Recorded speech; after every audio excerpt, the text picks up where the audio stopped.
And as we welcome Werner to the pulpit right where he is sitting, it is time for Werner to take it away and bring it on home to us. Hello, thank you. Okay, Werner, you ready? Okay. Okay, I'm leaving this.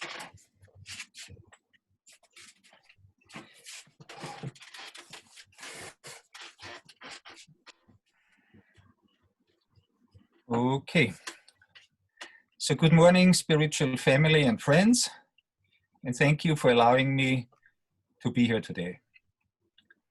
There is much talk about the science of mind philosophy and Ernest Holmes in our center, but do we all know where all of this came from? So let me tell you my 25-minute version of the fascinating history of the science of mind movement and the life story of the two main figures of the movement, Ernest and Hazel Holmes of Los Angeles, California. Both Ernest and Hazel were born in 1887. 3 years before the final battle at Wounded Knee, America was still very young still then. Lincoln, Maine was the birthplace for Ernest as the 8th and youngest son of Anna Heath Holmes and William Nelson Holmes. The Holmes had a small farm until the banksters foreclosed on them and they were forced to move from place to place, and somehow they managed to turn things around. The little kid in the center is 8-year-old Ernest Holmes. Okay. Ernest disliked school immensely. He left before finishing high school. One day he went to visit his older brother William, and there in his cabin he discovered a book by Ralph Waldo Emerson that gave him the idea of an independent mind and being himself. That book was the first spark to a new life. This independent thinking led Ernest to numerous discussions with the minister of their local church. There is no hell and no devil, and the Bible was not dictated by God, but written much later, Ernest said. In 1904, Ernest, 17, visited a preparatory school, but only for a very short time because he wasn't really into Latin and math. He had set his course on independent thinking and to become a student of life.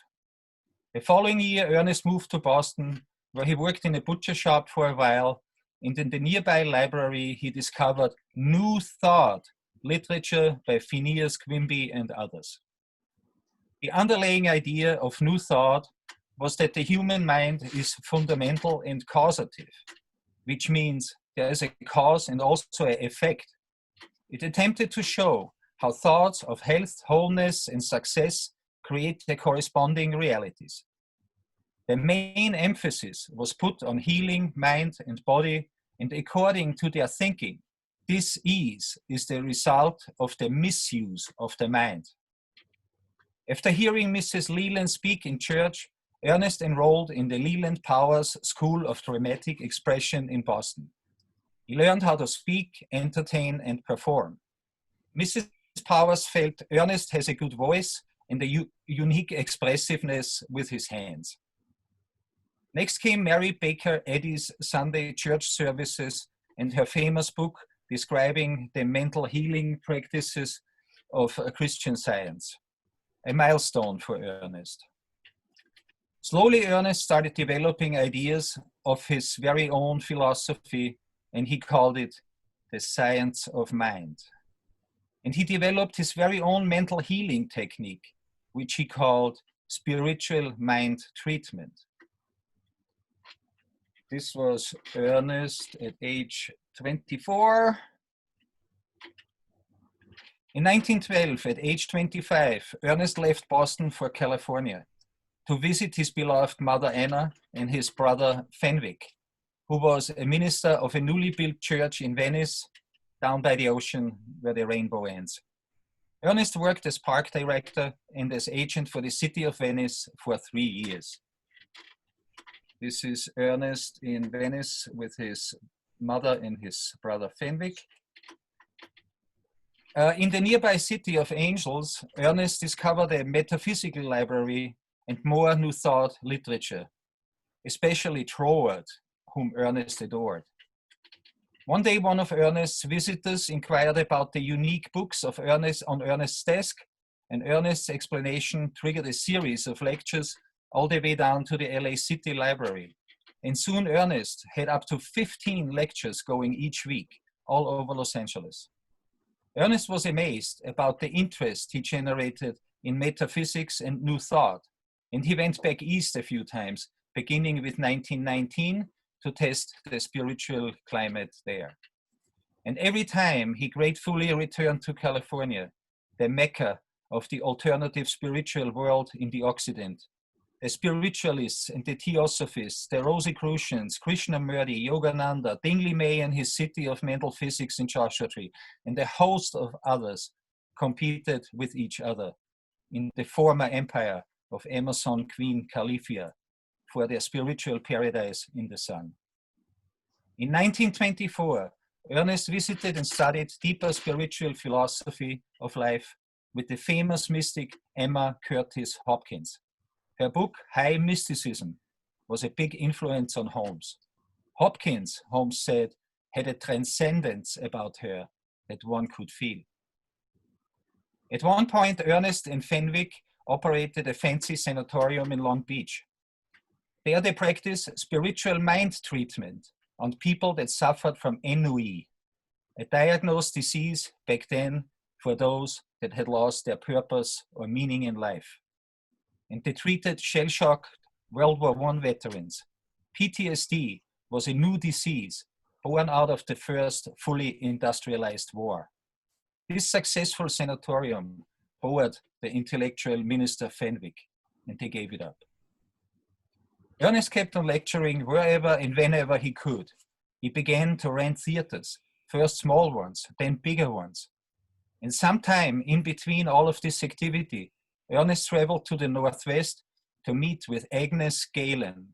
And after a thorough examination of his spiritual and metaphysical knowledge, she ordained Ernest as a minister of Christian Science. Time ran, and in 1927, Ernest's landlady introduced Ernest to her daughter, Hazel, who had just returned from France. Ernest invited Hazel in for a spiritual mind treatment, and Hazel must have seen the light that day, because Hazel was instantly transformed.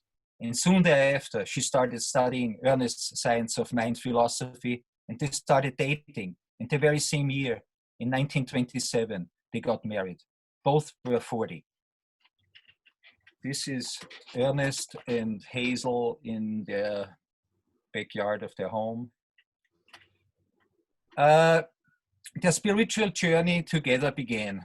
Hazel started being part of the Science of Mind Dream Team. Not many know or wrote much about Hazel Holmes, mainly because her husband Ernest was such a spiritual giant and the main mind scientist, and it was a period ruled by men. Theirs really is a wonderful love story that unfolded in a multitude of stories. Ernest had this amazing vision, the drive and the training and the charisma that made it all fly.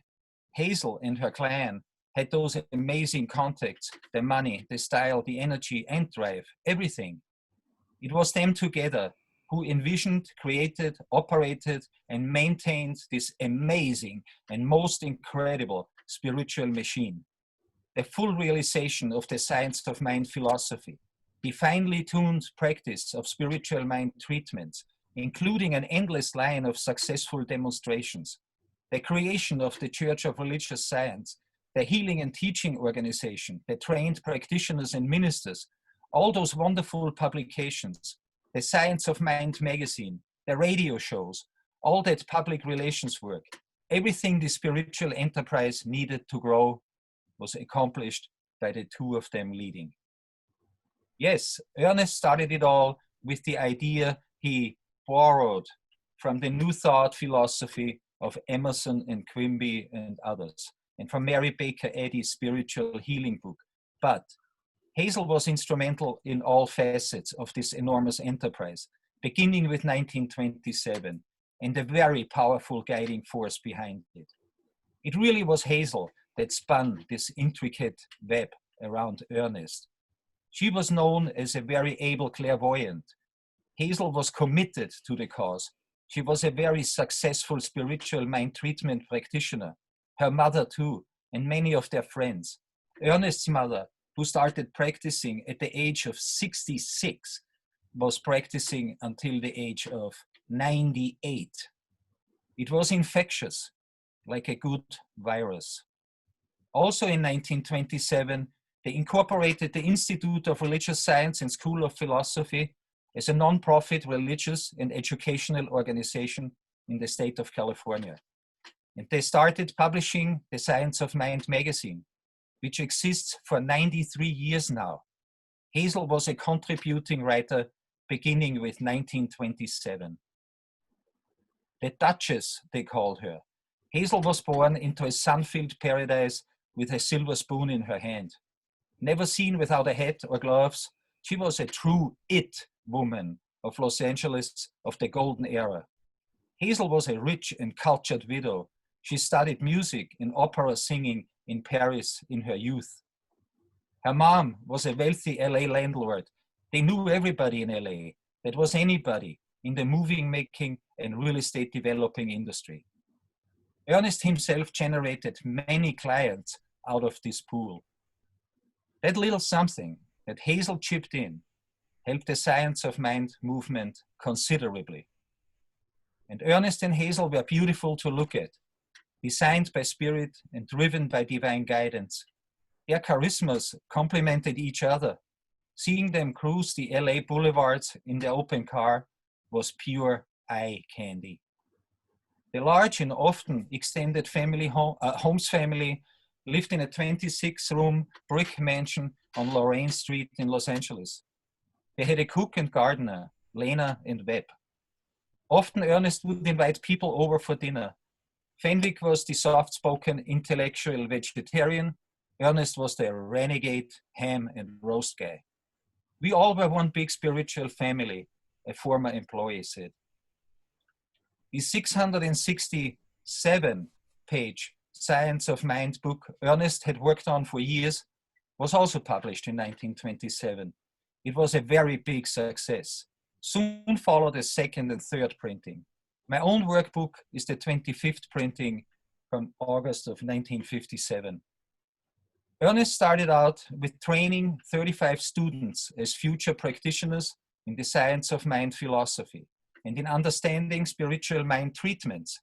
And soon they had 20 practitioners working at headquarters, and they started doing spiritual mind treatments over the phone and by mail. And always Sunday conferences, as Ernest called them. First, he rented the small Strand Theater, then the 625-seat Ambassador, then the 1,300-seat Ebel, then the even bigger Biltmore, and finally the 2,800-seat Wilton Theater, and they were always full. For many, Ernest's performance was part of the entertainment of the day. Just imagine, no texting, no web, no email, no phone, no TV, no freeways, no air travel. Handsome Ernest Holmes all by himself on the platform, in his handmade suit and starched shirt and mirror-polished shoes, was a sensation. He knew how to create atmosphere, how to start, what to say, how to say it, and how to act and perform while saying it. All this was highly energizing, mesmerizing, and addictive. Often Ernest would start with, "There is a power out there greater than you are, and you can use it." Then he would put light on the same message from 1,000 different angles. He told them that they are in an individualization of spirit, that we don't need to change the spirit's mind, but our own, that if we treat our mind effectively, that anything that anyone has ever done, anybody can do at any time. And the thing we are searching for in life is the thing we are searching with. And so on, endlessly. Whatever he said, it always fit together with the rest. People were like in a trance, and Ernest didn't release them from their trance until his Sunday conference was over. Then he disappeared behind the curtain. The people were vibrating on their chairs, thinking they had just been listening to the Spirit itself, and they felt 10 feet tall when they walked out. Ernest Holmes was extremely good in making people feel that they completely understood all this spiritual stuff. They felt spiritually supercharged after every single Sunday conference. To mention that too, Holmes was not the creator of a new philosophical system. Holmes was the brilliant synthesizer of the works of many others. Why reinventing the wheel? He once said, the only thing about us that we do not claim, the only thing about us is that we do not claim any originality. His science of mind was the synthesis of them all, the best from everything he had learned and studied for many years. Ancient and recent philosophical truth from all over the world, combined with the modern metaphysical knowledge of the law of mind in action. Despite of good book sales and donations and so on, there were many employees to be paid, and up to 1949, the Church of Religious Science was financially in the red. Then in 1949, the red turned black, and the movement started taking off like never before, and everyone was overjoyed with their success. A milestone in the religious science of mind movement had been reached. Filled with enthusiasm, they started a radio program in 1949 called This Thing Called Life. It did not last long. Ernest needed more than a microphone. He needed an audience. There were many parties with hundreds of friends in the Holmes home.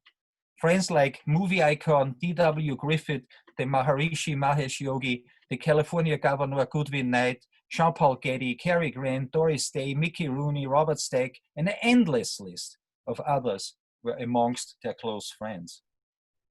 Ernest and Hazel were part of the bustling activity in Los Angeles and much involved in Southern California culture. They dined out often, attended the opera, went to Hollywood Bowl concerts, art openings, motion picture premieres, and other civic events. Ernest and Hazel were friendly, accessible, and generous people. They were unique and they had class, and they never gave one the feeling that they were something better. And Hazel gave away about everything just for the asking. At one time, Ernest dined with Albert Einstein, and they shared ideas about science and abstract laws and world peace.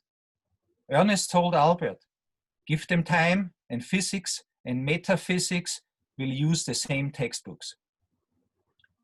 And with the discoveries in epigenetics, we are very close to doing just that. India's Andhra Research University honored Ernest Holmes for his contribution to religious thought with an honorary Doctor of Philosophy. And there were numerous other honors from California and other universities throughout the United States, etc., who bestowed honors upon him. One day, dark clouds started appearing in blue skies. Ministers of means, trained by Ernest Holmes, wanted to start independent churches under the same religious science name in other Southern California regions like San Diego, etc. And Ernest enthusiastically welcomed the idea and granted the permission to do so and to use the trademark name. They grew in number from 7 churches in 1940 to an incredible number of 46 churches by 1950. Then the independents formed an association named the Religious Science Chapter Association. And slowly they began criticizing Ernest Holmes' ways of doing things, and they demanded changes. But Ernest Holmes did not want to let go of the oversight of his empire and his life's work, and tensions developed.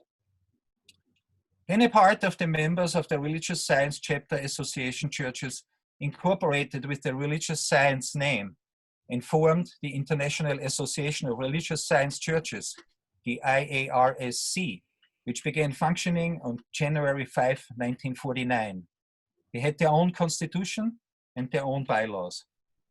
Ernest's big business mistake in all those years was that he failed to pick a possible successor after his eventual death, or regulate the succession question otherwise, because this uncertainty left a void in the overall structure of the Church of Religious Science organization, and strong-willed ministers jumped into this void and took over.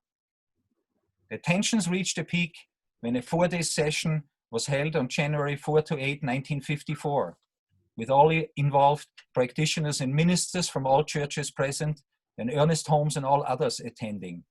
And in the end, all attempts failed to unite the organization, and the split occurred.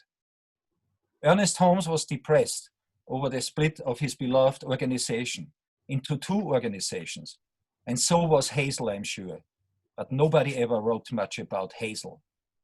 The congregation was split too. One half stayed with Holmes and the Church of Religious Science, the other half with the IARSC. 3 years went by, and Ernest kept on lecturing and having classes. When on May 21st, 1957, he came home after work in the evening, and Hazel was not waiting with, "Is this you, my dear?" He called out Hazel's name, and there was no answer. Ernest walked around the house and into the bedroom, and there she was, laying on the bed, beautiful as ever, having made the transition to the other side.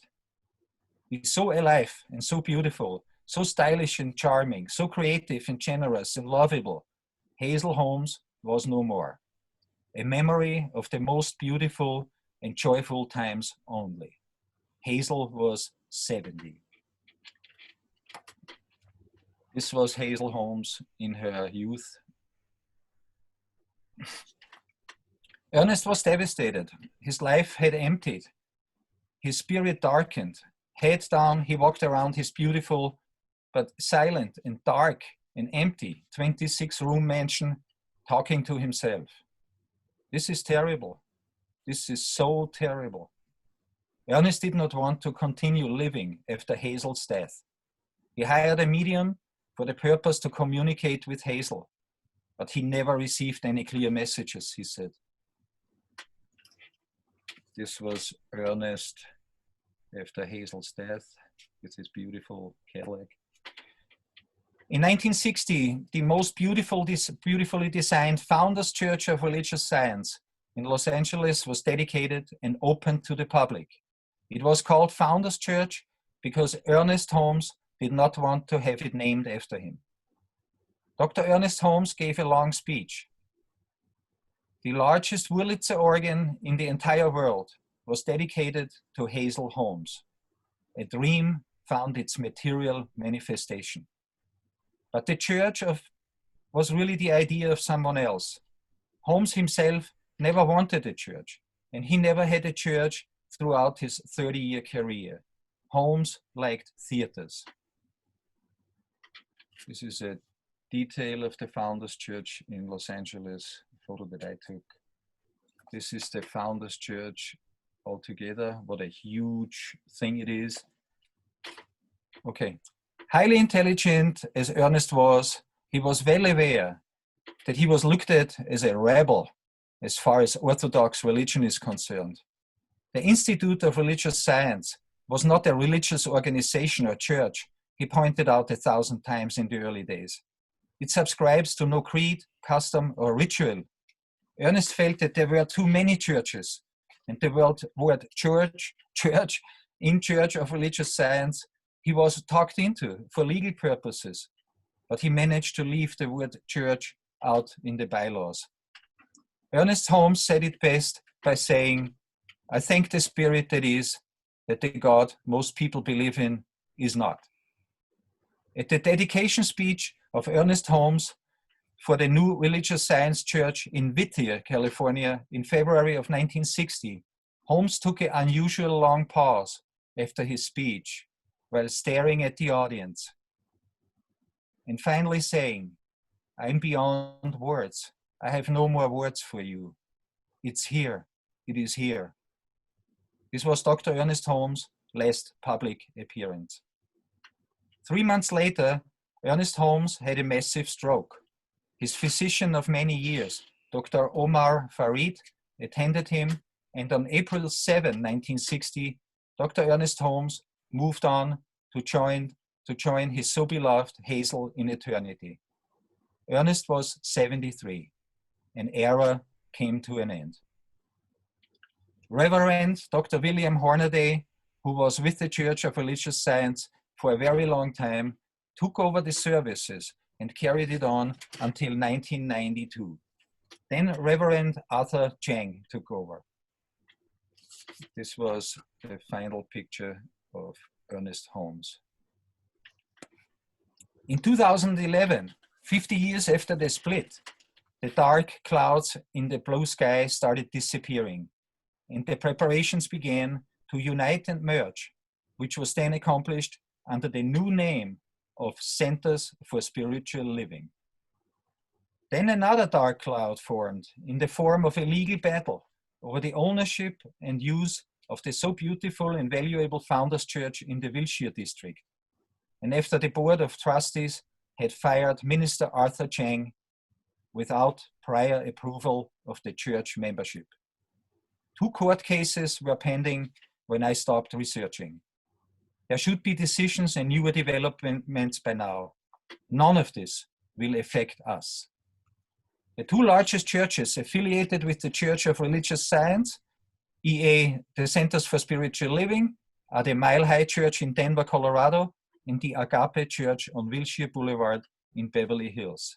Agape is doing an amazing job.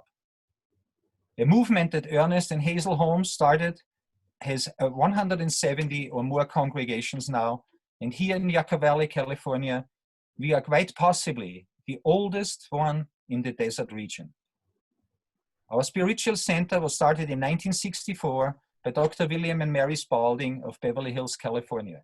Both knew Ernest and Hazel Holmes before Ernest and Hazel passed away.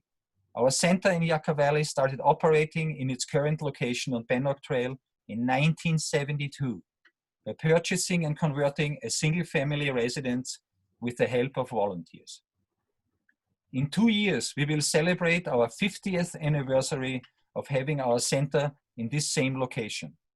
Please let us all chip in to make sure we will be ready for this memorable event.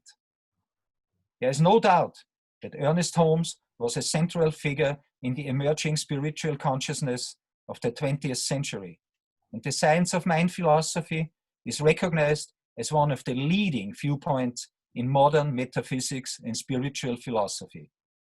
So, by now you should have a pretty good idea of who Ernest and Hazel Holmes were and why we got there where we are today.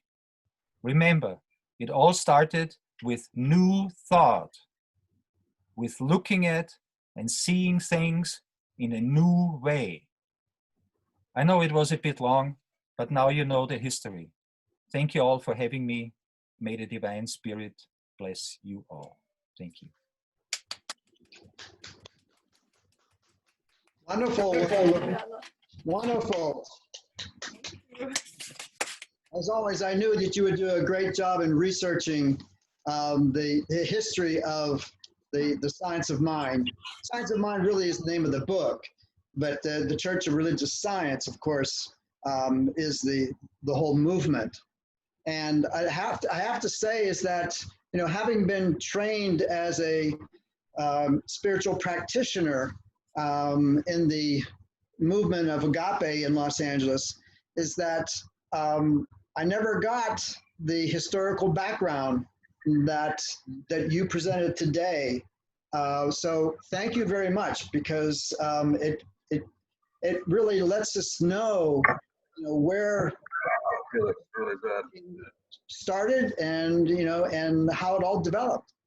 So thank you once again. Let's give another hand for Werner. Thank you, thank you, thank you.